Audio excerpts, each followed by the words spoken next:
That's great, Thomas. Thanks everyone for joining us. Great to see you all today, if not just virtually. I'm glad you can really join us. As I said, I'm the Learning Capacity Building Manager with Volunteer Ireland. If any of you have a question beyond today's session, you want to reach out to me, you can drop me an email. It's stuart@volunteer.ie. If you're still on X, in that little world, I'm still on there for another little bit longer, or you can find me on LinkedIn.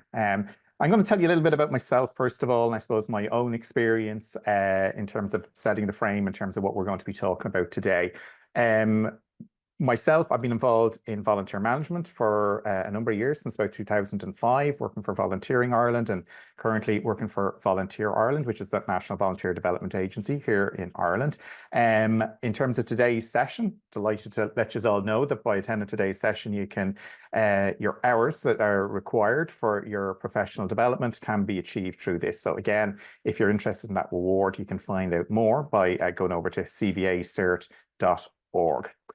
In terms of myself, I got involved with the Scouts across the road from my home back in Dublin when I was 8. When I was 18, I had to leave the Scouts because at that stage, well, yeah, I didn't have to leave the Scouts, but you stopped being a member and you became a leader. And at that stage, I became a leader because I was so passionate about what I was getting out of scouting, and I wanted to give that back to others and make sure that they got that experience as well.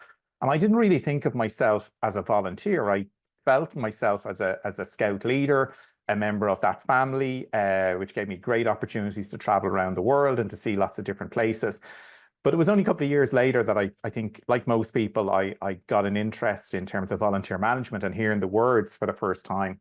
And in Ireland, we don't say, not that we don't say volunteer, but we often say things like, I give a hand and I give a dig out, I help with this.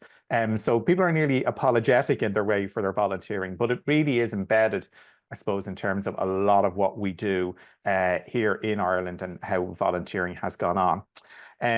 From being involved as a volunteer, I went on then to be a volunteer manager, worked for an organization, a homeless organization here for a number of years before coming in, getting involved in the National Volunteer Development Agency.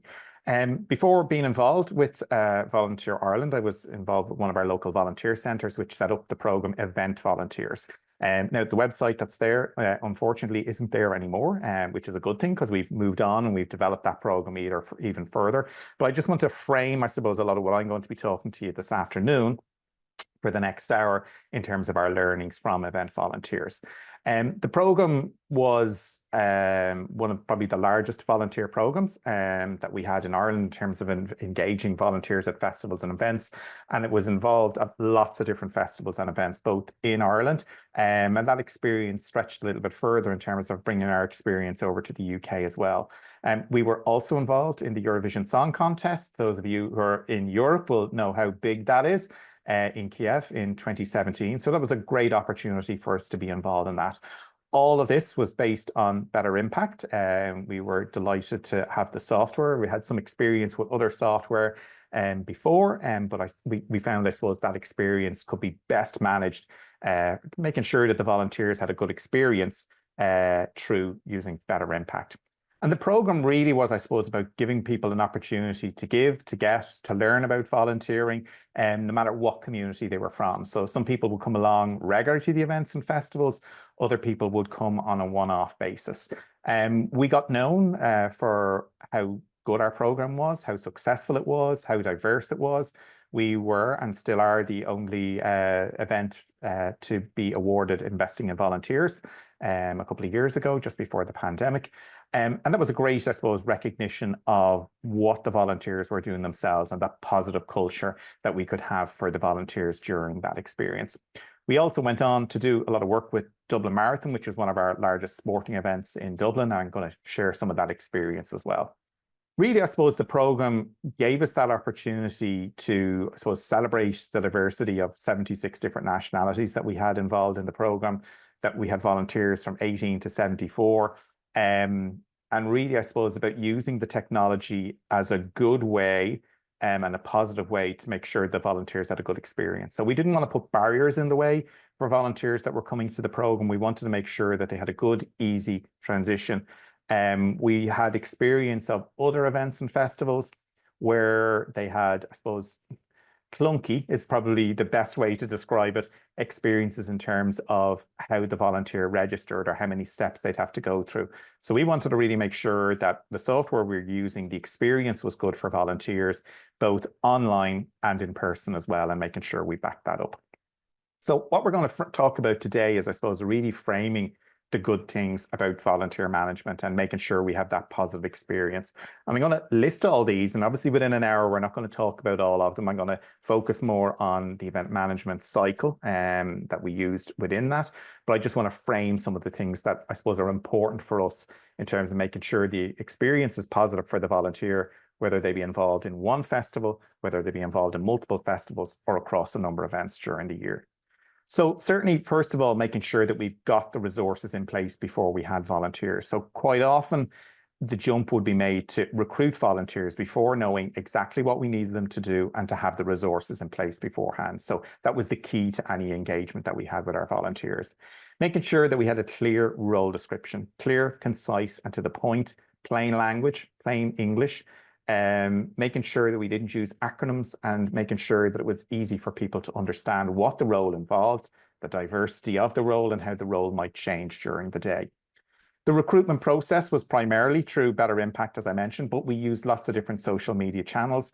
Primarily, our way that a lot of people joined the program was through word of mouth. And that was people coming along, having a new experience, enjoying themselves, and passing that on to others. And that's a really good thing because we didn't have to, I suppose, actively recruit people, and except where we were involved in the larger events.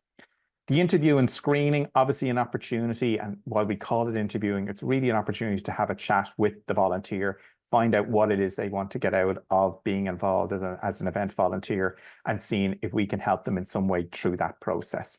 Certainly, we didn't have to use too many screening tools, but being aware that we could use those, and again, having the software to back those up was an important experience for us.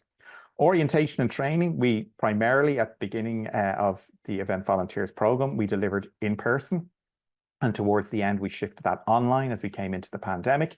But again, we would also make sure that at a festival or event, we'd always have an induction. I'm going to show you in a few slides some of the key messages that we give in the training, whether in person and online, and how we would make sure that that was kept fresh and clear in people's minds in terms of their role when they got to the festival or the event.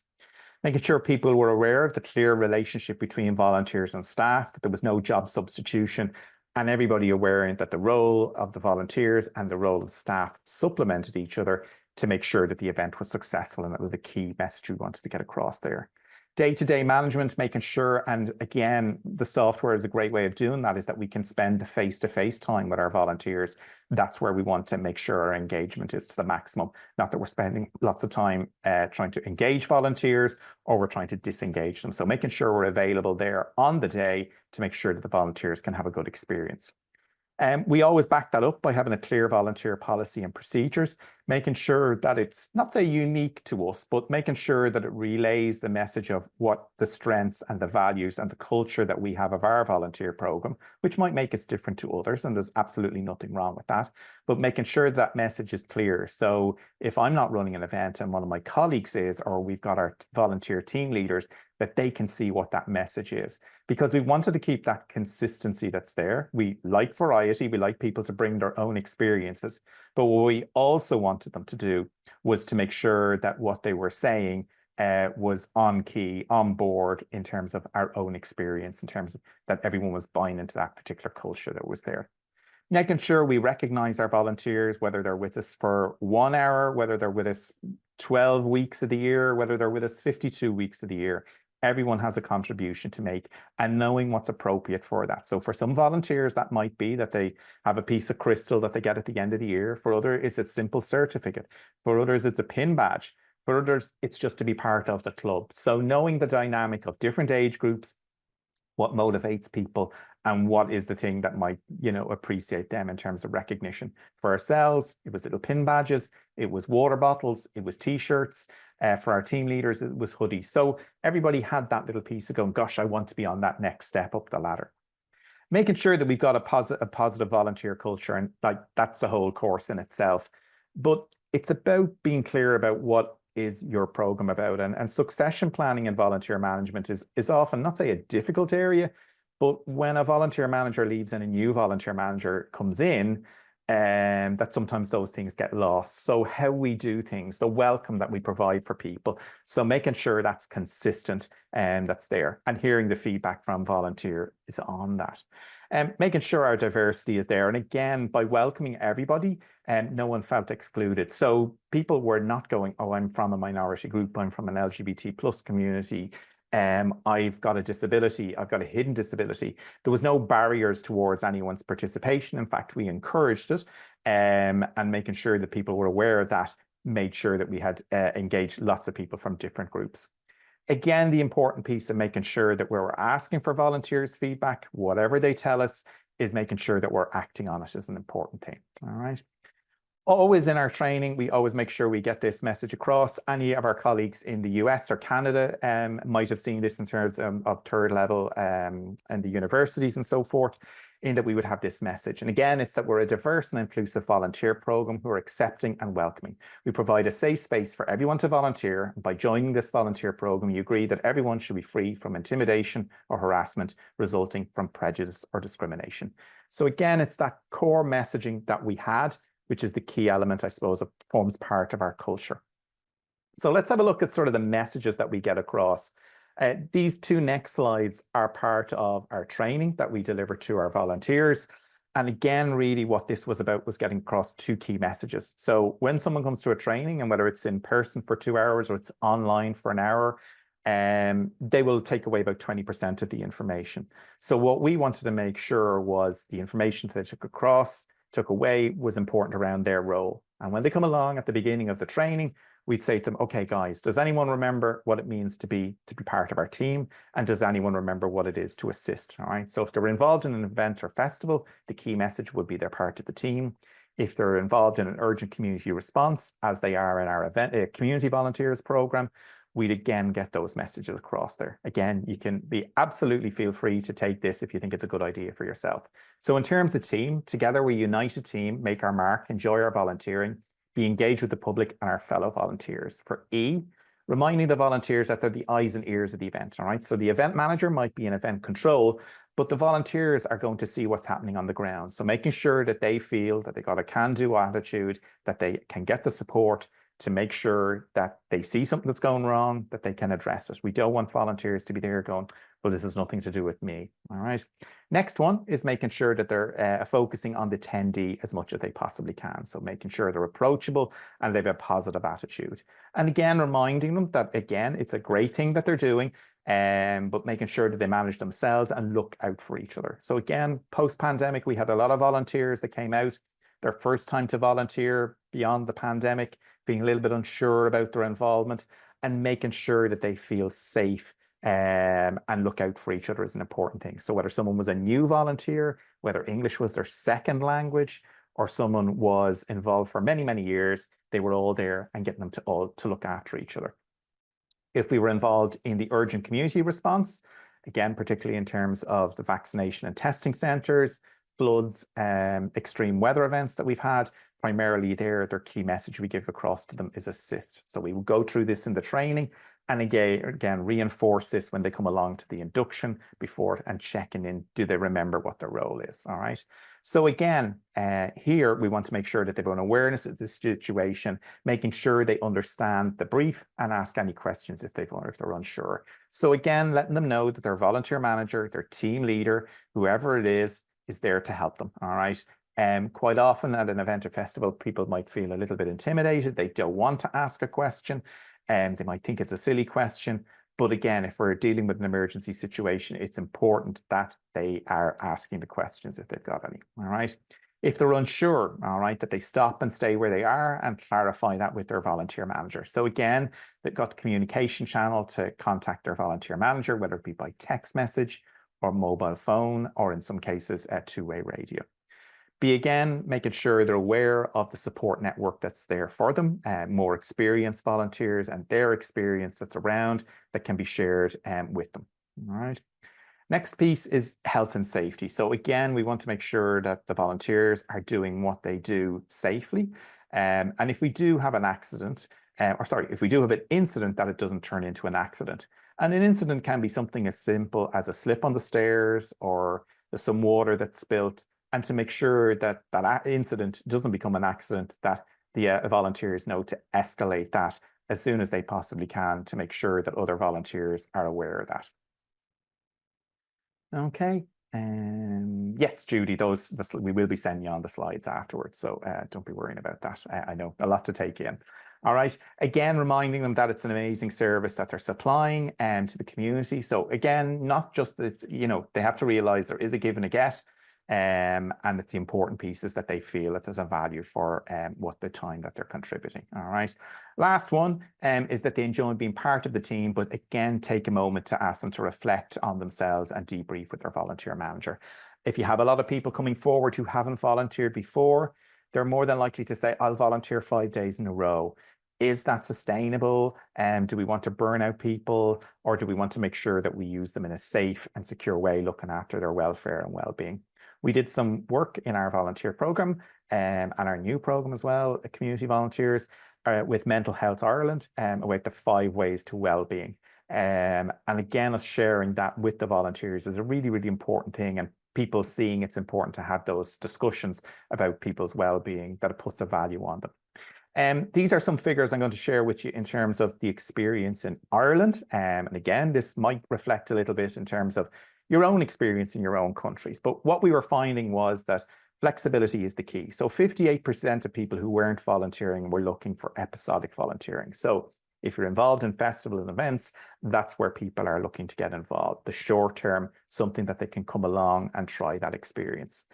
The downside was that only 41% of people that had volunteered were getting thanked. Only 14% were asked for their feedback on the experience, and only 14% were able to talk about their motivations to their volunteer manager. So again, the key things there, make sure we recognize and thank our volunteers, make sure we ask for their feedback, and that can be at the end of the briefing at the session, but it can also be a little short little survey afterwards, all right? Don't have it a big long survey, which is like your census or something like that, making sure it's clear that people can get their messages in clearly and concisely. In terms of the motivations, and this will be always different for different people, but 53% had a desire to help in their local community, those that were involved in events and festivals, and 51% volunteer based on the flexibility to volunteer at times that suited them. All right. So again, we can see there where that key piece in terms of events and festivals would be useful in terms of these people. Okay, so let's have a look at the event and emergency volunteering cycle. All right. We've gone with ease all the way. All right. I'm sure some of you have seen the volunteer management cycle. This is slightly adapted for events and festivals. And this was part of one of the projects I did in 2019. So again, we're going to look at all these stages here, but the first one is that we talk about establishing and engaging our volunteers. We then go on to educate and enhance them. We then go on to elaborate and engage and energize them. We equip them and give them a good positive experience on the day. We evaluate them, encourage them to come back. And all of those things lead to engagement, all right? So again, in the past, we would have looked at a word like retention in volunteering. But again, in terms of engagement, that they feel part of the program. So they're more likely to return to the program, all right? So we're going to take a look at those steps and see what those steps involve. And we'll get a little bit of feedback from yourselves on that. All right, so the first stage we're going to look at is engage and establishment, all right? So again, as a leader of volunteers or a volunteer manager, your role primarily is to welcome people into the program. But there's a really good quote from Steve McCurley, all right? And I encourage you to remember this in terms of events and festivals, that it might be your niceness as the volunteer manager or the leader of volunteers that will recruit those people in the first stage. And they go, yeah, Stuart's a really nice guy. I'd like to volunteer with him. But it's our competence across the event that will help to keep them, all right? So sometimes events or festivals can be very challenging. Things can change. Making sure that you've got a cool head as the leader of volunteers to share those experiences with the volunteers, that everything is fine, everything is good, I'm in control here. That competence is a really, really important thing. So I'm going to ask you all to use the chat feature now, all right? And just to talk a little bit about your own experience. We've got a lot of people in the room, so you can see the two, hopefully this is going to work. You can see the two chat bubbles at the top of the bottom of your screen, depending on what way you've got it set up. And I'm going to ask you this question, all right? So what are the challenges of engaging volunteers at events and festivals, or what are the benefits of engaging volunteers at events and festivals? All right, so you can answer either one of those, and you can pop them in the chat and we'll read some of them out. So it might be that you're finding it hard at the moment to engage volunteers at events and festivals, or maybe you have some experience already where you have people engaged and you're going, gosh, this is a really good thing. All right, so we'll just give you literally 2 or 3 minutes to type in some of those, and we'll see what the experience of people on the webinar is today. So we'll give just 2 minutes for that. So sometimes making sure the volunteers feel comfortable and confident about their role is challenging. Yeah, that's a really good one, Rosemary. Thanks for that. Again, giving people the confidence and the good training beforehand. Again, in terms of expenses can be the challenge. Benefits can be having someone who does the role as the face of the organization. Yeah, exactly. Paul saying the timing and availability to train and brief. Yeah. Danielle saying the same thing in terms of training the volunteers. Shelley saying getting volunteers to go to the events or festivals. Yeah, particularly in Ireland, that can be often weather-based. The benefits volunteers bring energy, enthusiasm. Thanks for that, Pamela. Rosemary saying empowering volunteers leads them to the biggest cheerleaders and supporters. Very good. Martin saying challenges working with volunteers availability. Yeah. Imran saying challenges volunteers may want to participate in the event or some of the workshops and balancing this with the needs of the event. Yeah, that's a really important one in terms of making sure that balance of giving and getting. Maeve is saying a challenge in terms of the festival I work on. It has many areas and thousands of visitors. There's a challenge in making the volunteer experience consistent across different areas, area supervisors and people feeling valued. Yeah, that's the piece, is getting that core message across there. Thanks for that, Maeve. Judy is saying we're known as the festival city, so there's lots of competition for volunteers on certain dates. Yeah, I'm going to mention that a little bit later on, is how we might work together on that. Sonia, in terms of being on your feet, ability, age, various partners involved. Yes, Bridget, one of the challenges we have is that other staff members are not comfortable to direct volunteers. Yeah, and that can be often one where you have people that maybe manage staff and they talk to the volunteers in the same way they might talk to staff. I've seen that at a festival or an event, and it had a very, it had a detrimental effect on some of the volunteers in terms of what was being said to them. Yeah, needed a little bit of intervention. Thanks for that. Becky is saying the challenge is to investment needed in effectively engaging even a one-time volunteer. Yeah, that's, I suppose, that thing, Becky, in terms of if we build up the culture as we did with the program, that people will feel about, they'll feel positive to be part of it. Corporate red tape, Louise is saying there. Mary is saying we have a more diverse population, volunteering events, than we do for our longer term commitments. I think, yeah, we find that, I think, is an interesting one globally, Mary. Charlotte is saying recruiting volunteers. Leanne is saying volunteers can promote other new volunteers. Exactly, yeah, word of mouth. And let's see, lots of people talking about the challenges, training volunteers. Volunteer Now are saying the challenge can be challenging to support multiple volunteers across multiple sites. Yes, and I think you've done that many times and you've done it quite well. The benefit is different motivations for being there and often the first to spot issues. Yeah, that's a really good one. So thanks for that, whoever that is, one of my colleagues from Northern Ireland. Yeah, so again, there's lots of challenges that are there, but really what we want to try and do, so thank you everyone for those, appreciate them. Thanks for those, Thomas. We might just copy those down if we can. So there's lots of challenges that are there, but I think really within an event, you want to make sure that what you're doing sets the tone. And that's what I suppose we've done, is not just that people see them as and the volunteers, is that it should be the volunteers and all the other event partners that are there. And that takes time. Sometimes it's like, oh, well, we need the toilets cleaned or we need the litter picked up, so let's ask the volunteers to do that. No, that's not the role. That's not what we have the volunteers here for. They're event ambassadors. This is what they're doing. They're adding to what's there already. So getting people to understand the role is really, really important. So thanks everyone for your feedback. Kathy saying, interesting one there, just that majority of their event volunteers are high school age kids.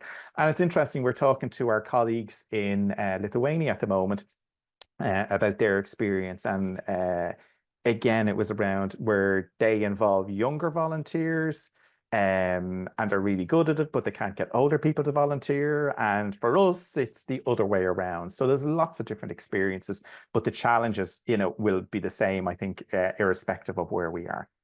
Okay, so let's have a look at in terms of the steps that are there. All right. So again, remembering what we're doing today is within an hour or like literally a half hour at this stage.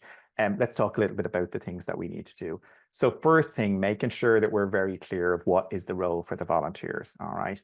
And that the event partners that you're working with are aware of that as well. And as somebody you mentioned, the challenge can be how those people in the event management company that you're working with, how they might feel about the volunteers, all right? What you're going to need in terms of the actual numbers plus contingency. So again, do I need, I always get annoyed when I used to go to an event and they say I need 100 volunteers or I need 1,000 volunteers, because I go, there's no thought put into that. That's just a round number. I much prefer someone saying we need 13, we need 263, we need 277. Great. Someone's put a bit of thought into that. The worst thing can be where volunteers turn up for an event and there's nothing for them to do. All right. Now, depending on the type of event, we might need to manage that in terms of if it's something like a cycle race, where it's going to pass by a point for literally a couple of minutes, but the volunteer might need to be there an hour beforehand and they might need to wait an hour afterwards or even longer before the volunteer can get picked up. So again, knowing those things are important. Again, what our experience has been is making sure that people feel part of that culture. So if volunteers don't show up, that again, we'd use the software to send a nice little letter to people afterwards to say, hey, you were supposed to volunteer yesterday. We noticed you weren't there. Volunteering is a really important part of what we do. If you're not there, someone else doesn't get the opportunity to go, and that's not fair on the volunteers that are there. And again, generally people, the way they respond to that is they're like, oh my God, yeah, I'm really sorry and I let you down. Okay, so they're aware of that. They don't just go, oh, it's a sunny day outside. No one's going to miss me if I go. 10 or 20 people might do the same thing, and that might be a challenge for the event. All right. So thinking about that and reducing that contingency down so that if you need 10 people, you only need to recruit 10 people. Generally speaking, you're going to lose 2 or 3 people along the way. If they're unwell, if they're sick or if they're ill, that's absolutely fine. But making sure that people feel part of it and that community is an important piece for them. Who will manage the volunteers on the day? So if you are the volunteer manager or the leader of volunteers, will you be able to be everything to everyone? So again, having a think about maybe having a volunteer leaders in that group, and you might provide some extra training for them. All right. How many team leaders will you need? All right. So again, as whoever was saying that there was that piece around, if it's on multiple sites, you're going to have multiple people and you can't be in 10 places at the one time. So how can you make sure that the person that's delivering the volunteer management piece in that area is as good as someone else? So again, making sure that you train up your team leaders. All right. Thinking about how long it's going to take to recruit your volunteers. So when is the right time to start? How long ahead do you do it? So if you do it too far in advance, you'll have people responding and going, oh gosh, I forgot. So even if they're getting the emails online or whatever it is. So again, have an effective communication that's going to the volunteers on a regular basis. There's 6 weeks to the events. There's 4 weeks to the event. There's 2 weeks to the event. It's 1 week to go. It's tomorrow. Let's see you at the event. So making sure we do that. But again, not doing overkill. I'm not saying you send a message every week, but making sure that we keep the communication channels open so that, you don't have people going, oh gosh, I forgot that I signed up for that. And that's the nature of people. Thinking about what screening tools you might use are the ones that you need to use. Generally, in terms of events or festivals, you're probably not going to have too many of them. But again, what might you want to do? You might want to do an ID check. You might need to check driver's licenses. Again, using the tools that are there in volunteer management software to help you to do that is a really, really important thing. Next steps that we need to think about is, again, where we're going to advertise those roles. So as someone mentioned, do we have different people that are, where we're going to find them? So do we find them in the usual place that we find them, or do we want to look in different places? So again, we have IVOL, which is a national database. Each country has their own databases, but again, thinking a little bit further, where if this event is, you know, would event management students be interested in going to it? Would retired people be interested in going? Would younger volunteers be interested in going? And where should we find those people? Think a little bit about what other events are on in your city, as is mentioned as well, and we might be competing with them. So we're not trying to beat them, but we're trying to maybe collaborate with them and see, you know, can we do something jointly with them? All right. Don't always see other events or festivals as competition. Look and see what you can do together. All right. If you've got a long volunteering day, how we might consider maybe doing that over 2 shifts or more. And if instead of just needing 20 volunteers, do we now need 40 volunteers? So 2 shifts of 20, all right? And again, think a little bit about how we find diversity in that, all right? For us, it was that we had 76 different nationalities, which is amazing in our program. And, you know, that just happened naturally. We didn't go out to find those people, but people felt that it was a safe space. And the fact that people didn't have English as a first language, that was okay, that was acceptable, and making sure those messages go out to people. Next steps that we need to do is, again, using the online tools to optimize our two-way communication. But know what works for your volunteers, all right? I'm not going to say to you that you should send emails or you should send text messages all the time, or you use WhatsApp, or you use whatever platform, Telegram. There's lots of different things. Know what works for the majority of your volunteers, all right? Yes, they're going to log into your volunteer management software and they're going to do those pieces. But like, is there a point in emailing people if they don't read those emails? I met a volunteer not too long ago and he told me he only opens his email once a week. I was going, wow, if only my life was like that, all right? But again, remember, some people are like that, all right? Thinking about other networks that you could engage volunteers from. So again, if there's another event or festival that's on in your city, that you can co-promote with them. So again, you're not breaking any data protection, you're not sharing any data that's there, but again, don't forget that this other event is on and they're doing the same for you. So again, you might have an agreement with that. Think a little bit about how you can create that positive volunteer culture within your own group. And again, if you don't recruit enough volunteers, what do you do? Okay, we're going to take a short little break for 5 minutes, little power break. So stretch your legs, grab a tea or coffee if you can in the 5 minutes. You'll see the time counting down in 5 minutes, and we'll be back literally in 5 minutes. So don't go too far. Thanks, everybody. Okay, welcome back, everybody. So hopefully you all got an opportunity to stretch the legs a little bit. So let's move on to the next stage. And let's have a look at how we might educate and enhance our volunteers. All right. So again, the steps that we need to look at here is thinking about what are the skill sets of your volunteers currently, all right? Thinking a little bit about what additional skills they might need for the role that they're going to be involved with. Is it just that they need to give out information, or do we need to give them a little bit of training in terms of manual handling, safety, things like that? If we're using volunteer management software, do they need a little bit of support in that? So do we just have a few tips online, or do we do a screen grab and show how to do the registration? So again, making sure that it's easy for the volunteers to get involved and they can have a good positive experience. Thinking a little bit about if we're going to use online, we're going to do our training. We're going to ask them to maybe watch some videos and ask some questions, or we're going to do it in person. And it's always nice to find, it might sound like a silly thing, like a nice venue for training. But think a little bit about what's accessible to people, what's a nice bright area, what puts a value on your volunteers. You know, and you can hear people feel that they're valued as volunteers is an important thing. All right. Think a little bit about if English is their second language, and that could be a barrier to participation. So again, people might not feel that comfortable coming forward. And again, as I always say to someone who has English as a second language, I say, congratulations, you've 2 languages. And I might be the first person to say that to them. So always recognize those things are important, right? We then want to move on to the stage in terms of elaborating and energizing our volunteers. So let's see what we need to do here, all right?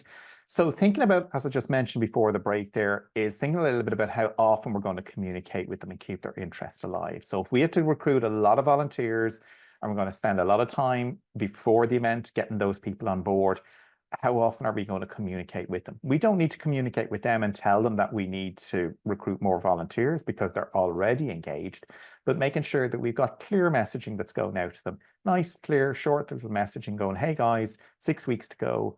There's only 4 weeks to go. There's 2 weeks to go. The day before, tell them what the weather forecast is going to be. Maybe that's going to be sent by a text message.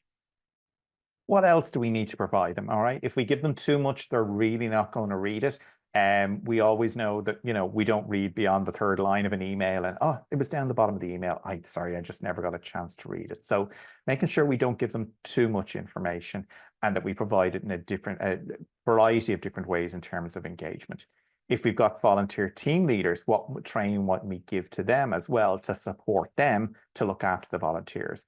If we've got staff involved, they might, as you said, somebody said there, they might not have actually had experience of managing volunteers themselves. So again, what can we do to support them? And again, keeping the volunteers motivated between events. All right. You can have a one-off event and you've got volunteers go, oh, that's amazing. That's great. I can't wait till next year. And you go, that's another 364 days away.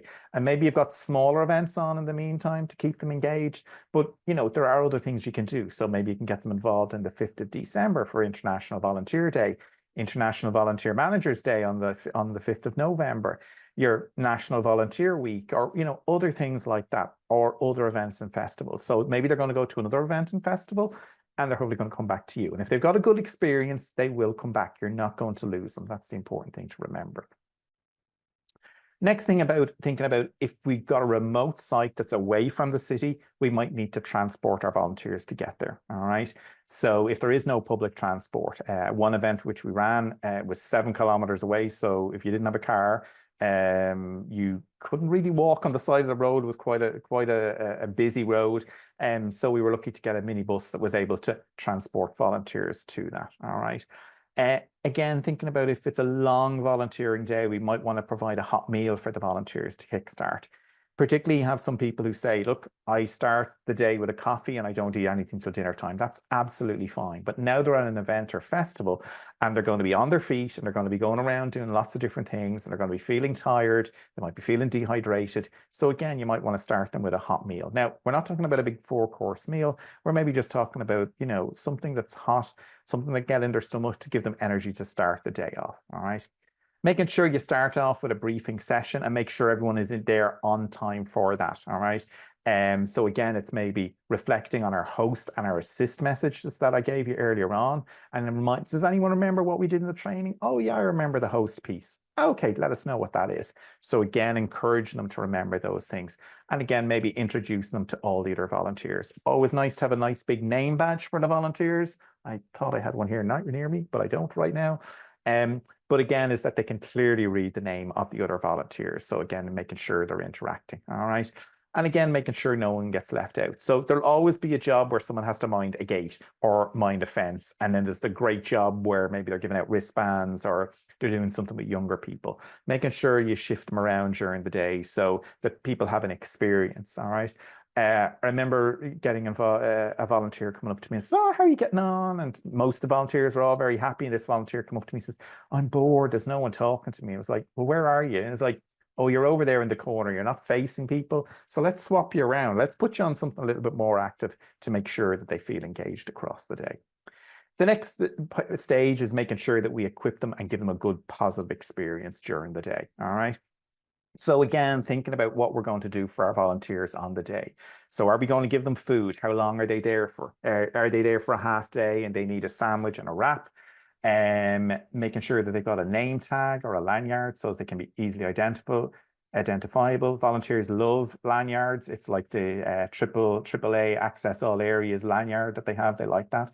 You might be giving away a water bottle. It might be a voucher that they can spend at one of the vendors that are there. Two-way radios.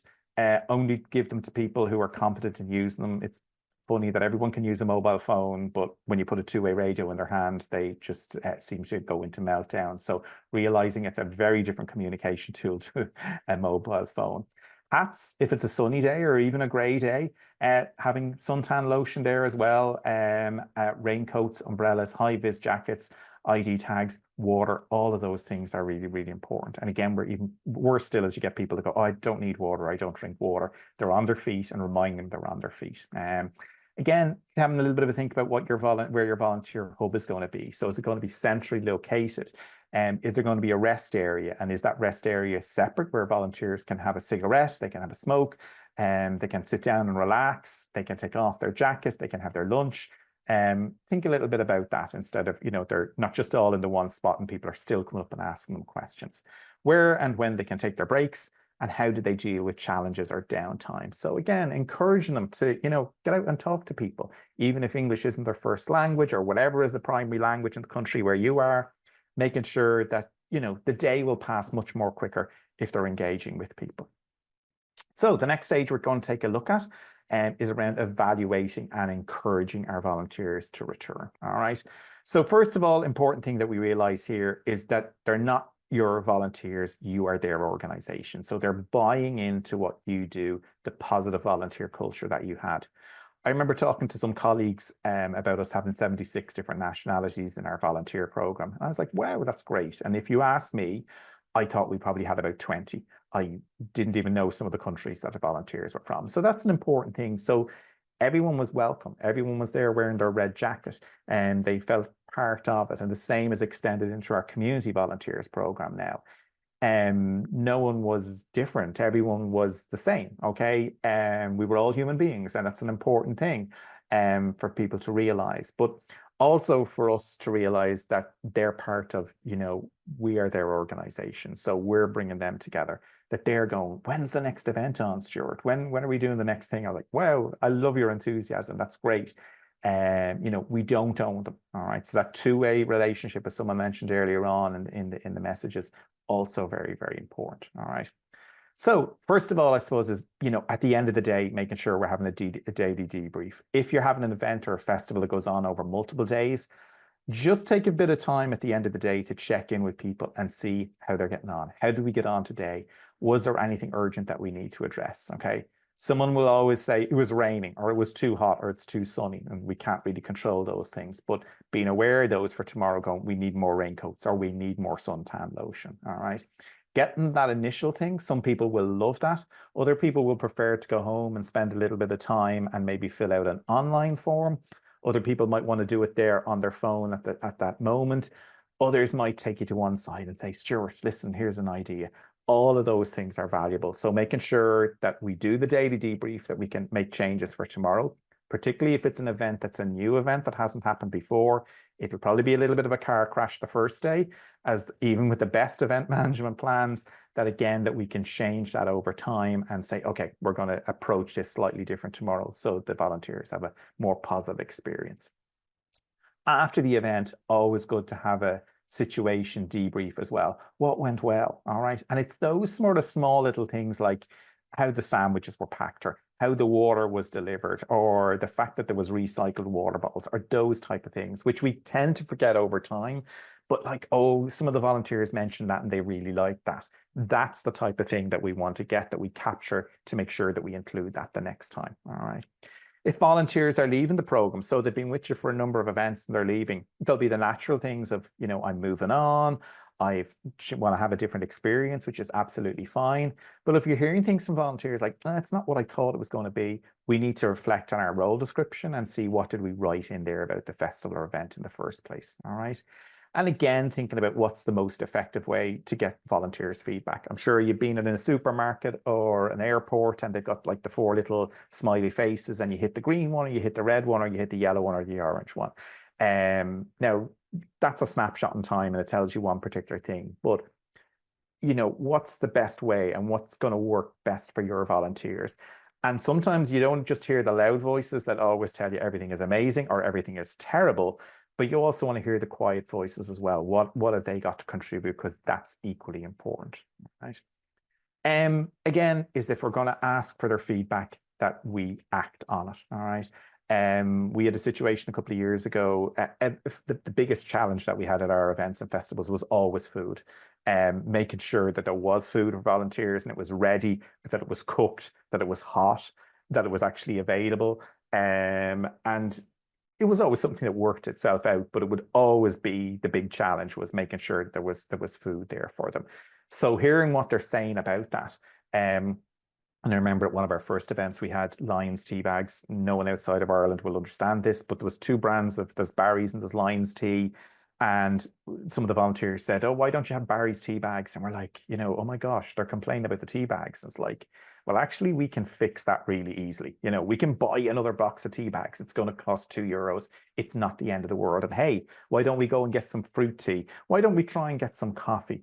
And one volunteer came forward and we said, thanks, guys, we'll sort that. Yeah, and we'll get more tea. And the next feedback was, oh, great to see the different types of tea that was there. And one volunteer came back and said, I think I can get you a coffee machine. And we're like, wow, that'd be great, but we don't want you to get us a coffee machine. He goes, no, I know a friend of mine who works and he's the buyer in a shop and he'll, you know, and I was like, that's great. Like, that's absolutely brilliant. But we've never asked the volunteers, does anybody know anyone that can get us a free coffee machine? It was on our wish list, but that was separate. We felt that the volunteers giving their time was enough. We didn't want to be asking them to do more than that. So it was a benefit.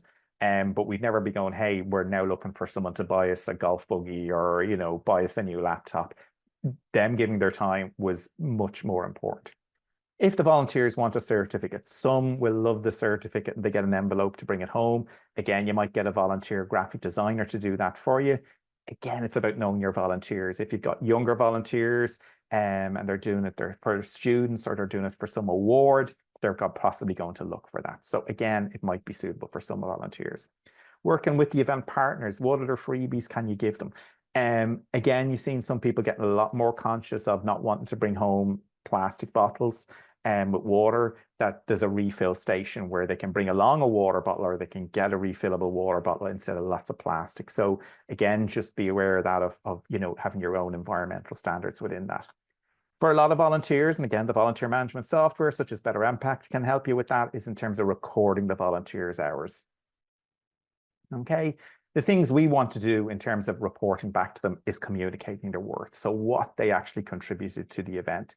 And for sometimes people to think about that, like that they think they're just a small cog. Well, how they play a bigger part in the festival event. They're not just the volunteers, they're a key stakeholder in the event is really, really important.